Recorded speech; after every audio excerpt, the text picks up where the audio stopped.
All right, Mopar people, welcome back to the channel. I'm Justmoparjoe. We're back on our 360 for the Little Red Express today.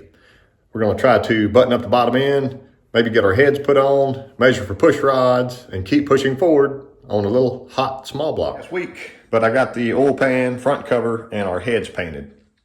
So besides needing to tidy up a little bit in here, I got those done up. Our gaskets are here. I should be able to get the front end and oil pan sealed up today. I'll have to find that cover for the oil filter. Not a big deal. It may not happen today, but getting everything on the bottom side done up is my next step. I want to show you our rods in place here. Here's all the rods torqued into place. You can see my little tick marks here, so that would be number 4. Goes all the way down like that. There's 8 and 8. Ed had all that labeled for me. So everything was machined at Ed's machine. He's on YouTube if you want to check him out. But I wanted to kind of brag on our balance job. See the top of these rods? They weren't just ground off. I've seen there's actually people on YouTube, known YouTube channels, that they just take a big old chunky grinder and dig into them, and when the weight gets there, they're done. So Ed really cleaned those up nicely. None of them are crudely ugly or anything like that. And he made them all the same. So you can see number 2 there, didn't need anything. So weighing our big ends, weighing the small ends, this engine is truly balanced also. So cast crank 360. Here's our flex plate. So I like to buy these. That's a B&M, I think a 0349, whatever. So that's the 360 plate that's supposed to be for this engine. You bolt it on and go. Ed said that was incorrect.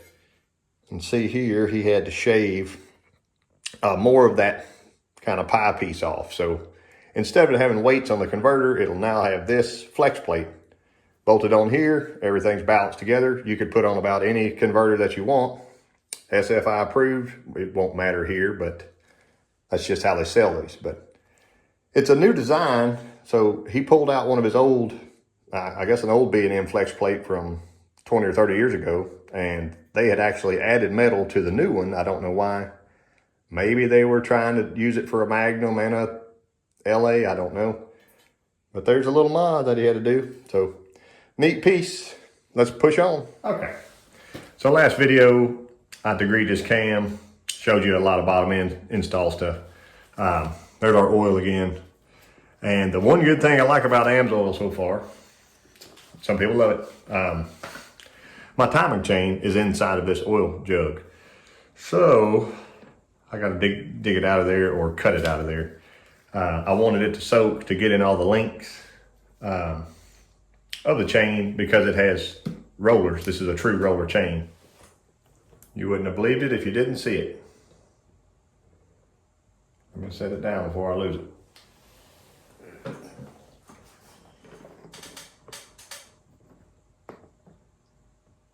Soaked all weekend long. We'll let her drip dry a few minutes. Reason being, we're worried about the oil being in the rollers, right? In the links. It's going to drip the oil off of it every time you shut the key off and the oil runs down. Exactly the same as this. But fuel pump eccentric. This one has a little bit of lines on it, but you can't feel them. Obviously, you can't feel them with this glove on, but I don't think it needs to be replaced. This is cleaned up really, really nicely in my sonic cleaner. There's our big crazy nut, and there's our bolt with a little bit of blue Loctite on it. You don't have to use Loctite. I don't think the factory did. But y'all will correct me on that in the comments if you feel the need. There we go. This one goes to 35 foot-pounds. See if we can get it without turning our engine. That's it. Also, no oil slinger on the small block. You don't have to have that. You can add it, I do believe, but a lot of them did not have it, or majority. So I brought you in here. I got a couple temporary bolts here to just tighten up and pull that down till my water pump gets here. So factory bolt 1, 2, 3, 4 on the bottom. Those are in, everything's loose. See all that play? And when I painted this, I put tape over the seal where it wouldn't harm it. Here's our new balancer we got from Ed. It is a Power Bond, I do believe, PB1108ST. So it looks to be a real nice balancer, factory style. There's his job number. Engine was balanced with this balancer on it, obviously. So before we tighten any of those bolts, I will install the balancer. I got to put my race gel on here outside. I like to put a little bit of anti-seize in here for the next guy that does this job. If he ever has to pull this off, he'll like me a little bit more. Hopefully it's not me and it'll be in 100 years.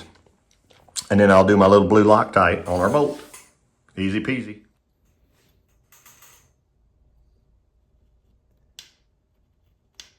Got to go. I'm a little behind the curve on this, but I'm gonna verify top dead center. I rotated my engine some earlier.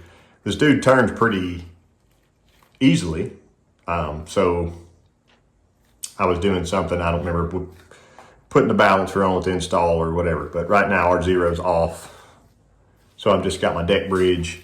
I bet it's gonna be very, very, very close. If you watch our indicator, okay, we went up to 17 and a half, somewhere in there.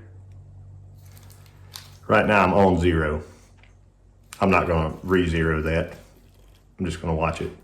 See if we went away. That's it. I mean, zero is zero. If it's not, it's within a degree. And most of the time people will run their engine, add some timing, run their engine, add some timing until they have a problem.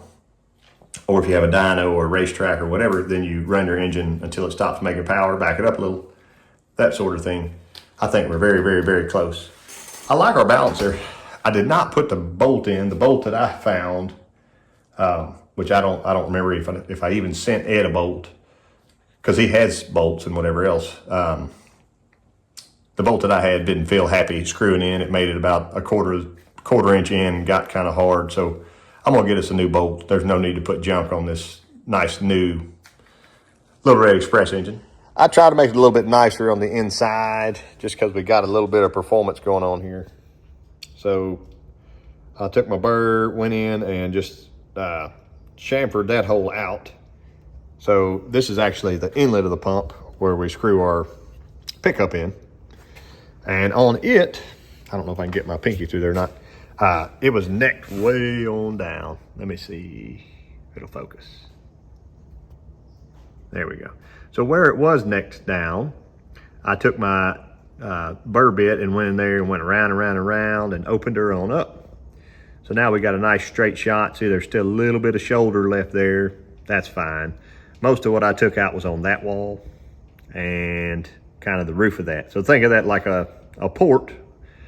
We didn't need any big chunky stumbles going on, but all my threads are still intact. I even ran my new tap back through there after I did that just to be sure it was all happy. And yeah, on that side she's chamfered. I can flip back over. I opened that up nicely. I wanted to be sure. So the idea is to flow from biggest into smallest. So it'll still have plenty of pumping pressure in my mind. And this is just a standard volume pump, M72. There we are. And I didn't go past the size of the gasket or any of that. I was just trying to clean up a little bit of flash in there after I opened and took that step out. I did actually blew this up and the pump cover and just sanded over with 400 on a flat piece of granite. So it still kept a lot of the factory scratches and stuff. That's fine. The gears look pretty good. So I will clean them up, leave them alone, put them back in. I'll put just a little bit of my blue engine gel I've been talking about. I'm not packing the thing full like you see on certain places, but I got to wash this thing out because that pressure relief valve, you pull the pin, I believe there's a cap right there, and I didn't want to fight with getting all that out, so I just kind of had insulated it, stuck some little foam pieces around. I'll rinse it all out with brake clean, re-lube, and put her back together. So remember, we're flowing from the pan into the pickup, into the pump, and from the pump right into number 5 cap here. And I'll put our gasket up. I didn't do anything to this number 5 cap. I know a lot of people like to. There's a small step down in there as well. You could open up, obviously before you put your cap on, but I think it's gonna be fine. I didn't, if this was an all-out race deal or something crazy, then yeah, do lots and lots of oil mods, but as a majority of this block, we're just keeping it stock, and it's gonna be happy at 400 horsepower all day long. I just wanted the pump to have a little better chance of picking up and helping out our lubrication here. If you ever need some entertainment, get on for A bodies or for B bodies or on Facebook and look at the arguments about using a gasket right here. As far as I know, the factory did not, but they send you one, and I always use it. I coated both sides out with copper coat about a minute ago, so I'm ready to install this dude. And another idea is I'm using a gasket here, just like you use an oil pump gasket right there, and I think it's a good idea. If you didn't have one there, it would probably have issues. Anyway, back to our small block business. There's our oil pan pickup tube, and I've got our pump mounted on our engine, and you can tell from here, I'm uphill a little bit that way, so I need to go bend it on over some. I'll drop the pan on. I'm looking for about 1/4 inch to 3/8 gap on the bottom. You could probably go a little tighter than 1/4 inch if you had to, but we'll see what ours is in just a second. A lot of people see me do this before. Take me a little tape, put down here. Got a little piece right there. Might as well. Some people would, I just sat the pan on and I kept bending this thing further down. So I take my big channel locks, grab here, lightly, slightly bend it. You can heat the tube if you want to. It was barely anything. So trucks are fairly easy because you can look in the back hole and kind of see your distance, but I got us a little Play-Doh here. And we're gonna Play-Doh this dude. Some people would clay, whatever makes you happy. And we'll put us a piece here and a piece here. There's kind of a couple of little ropes. I know it's gonna smash it, but you gotta remember the gasket is 1/8 an inch or so. Like that and like that.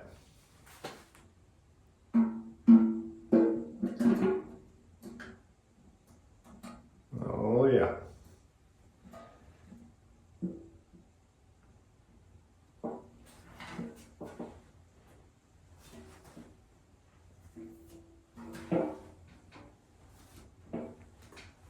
That's all I can give it.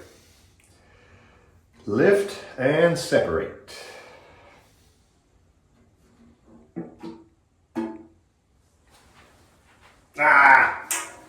They're both in my pan. That's okay. There we are. I would call that about 1/8 of an inch. I could measure it with calipers, but we're going to add to that. So right now we are not touching. That was the section, the rearward section like that.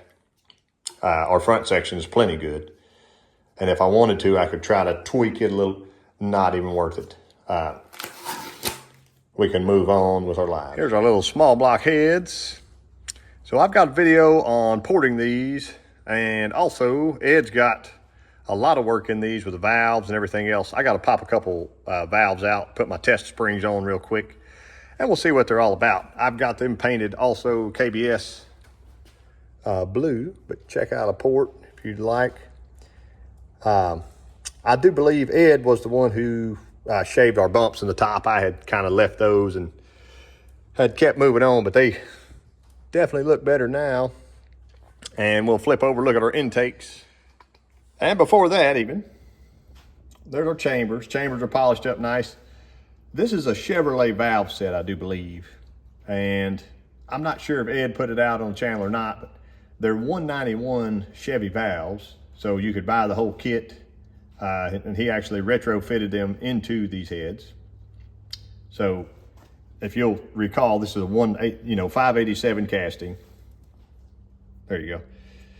One more time. 587 casting, 367-1587-2.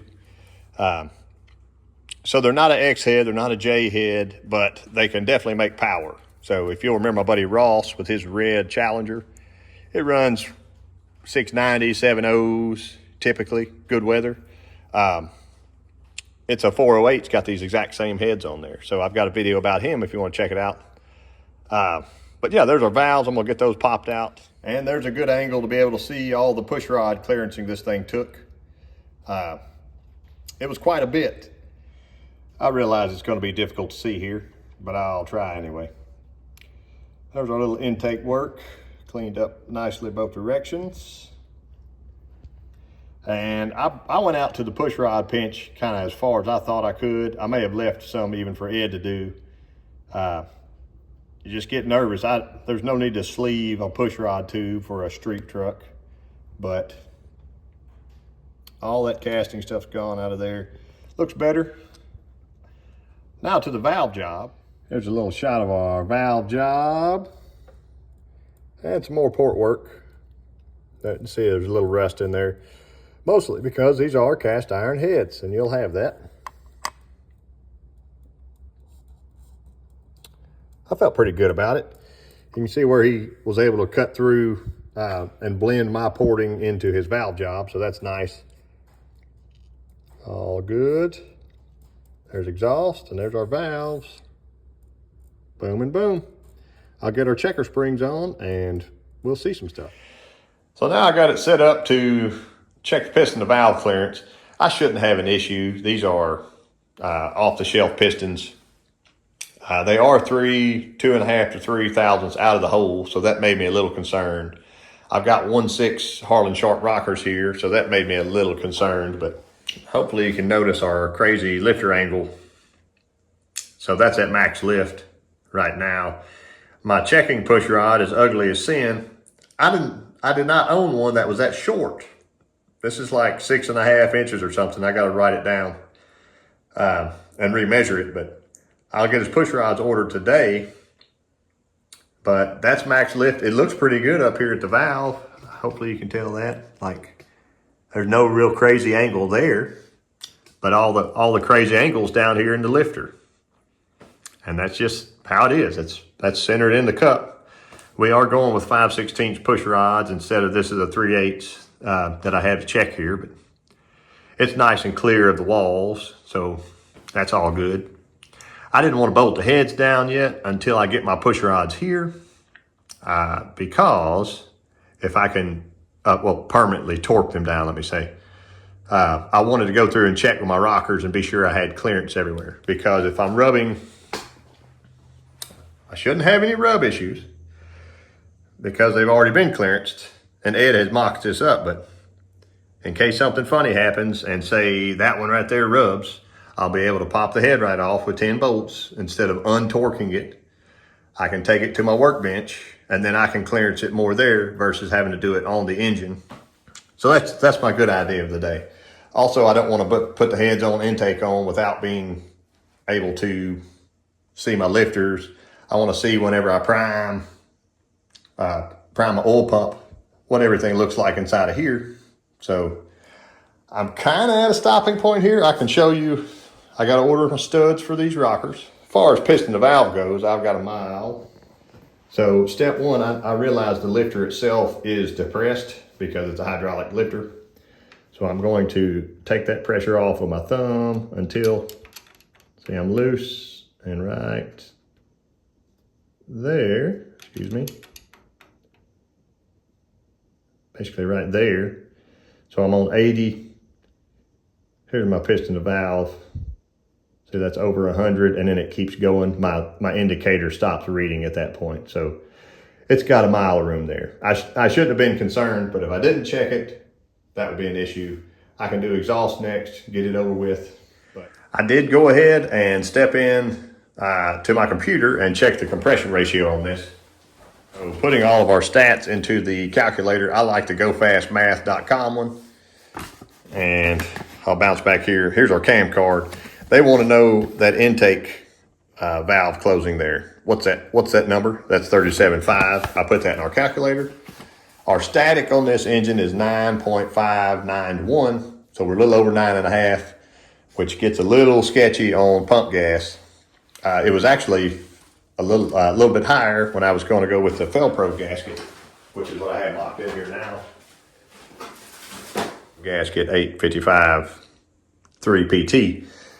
These measured in, I think, at 42 or 43 thousandths, not compressed. So after they're compressed, most people say 39 or 40. My other gasket that I have here is from a different rebuilder kit. It measures at 52 thousandths, not compressed. So I believe we're going to compress, we'll use these. That'll bring our compression back to that happier number of 9.59 to 1 versus I think it was 9.8. But the dynamic is what we're more worried about. So this will be 8.3 now instead of 8.5. I think that's right. Looking at the chart here, or looking at the calculator here, that'll be happier. We'll be right on the edge. He can still run his 93 octane, and he'll let me tune this thing. It'll be conservative and work really nice. If he ever wants to turn it up, we can give it more timing and some better. We've got ourselves a little retrofit 360 for Little Red Express. And she's looking like a blue machine. I appreciate y'all watching, and I will catch you next time.